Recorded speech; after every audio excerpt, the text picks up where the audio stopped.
ချိုချိုချန်ချန်အရသာနဲ့လူကြိုက်များတဲ့ strawberry သီးလေးတွေကိုတင်ရောကြိုက်လား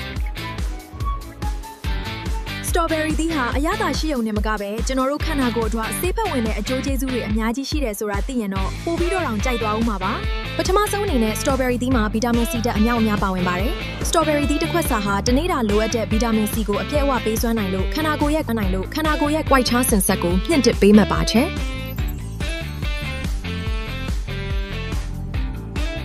ဒုတိယအချက်ကတော့သူတို့မှာပါတဲ့ antioxidants တွေဟာအသားတွေကိုကြည်လင်ဝန်းပါစေပြီးအရွယ်တင်နုဖြိုစေတဲ့အပြင်ဝက်ချံတွေကိုလည်းသက်သာစေပါတယ်ရှင်။ဒါတင်မကသေးပါဘူး။ Strawberry မှာပါတဲ့ potassium နဲ့ anthocyanin ဓာတ်တွေကသွေးပြားကိုထိန်းညှိပေးပြီးနှလုံးရောဂါဖြစ်နိုင်ခြေကိုတိတိတသာလျှော့ချပေးပါတယ်။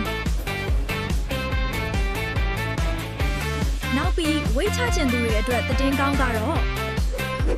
Strawberry သီးဟာကယ်လိုရီအရမ်းနည်းပြီး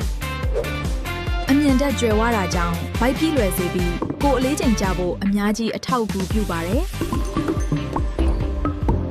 စတုထအချက်အနေနဲ့ဦးနှောက်ရဲ့မှတ်ဉာဏ်စွမ်းအားကိုကောင်းမွန်စေပြီးအသက်ကြီးလာရင်ဖြစ်တတ်တဲ့မေးလျော့တဲ့ယောဂါတွေကိုကာကွယ်ပေးသလိုမျက်စိအမြင်အာရုံကိုလည်းကာကွယ်စောင့်ရှောက်ပေးပါတယ်။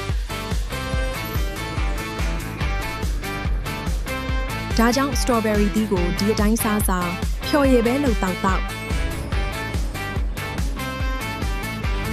မိသားစုကျန်းမာရေးအတွက်အထူးသင့်တော်တဲ့သစ်သီးတစ်မျိုးပဲဖြစ်ပါတယ်။ကဲ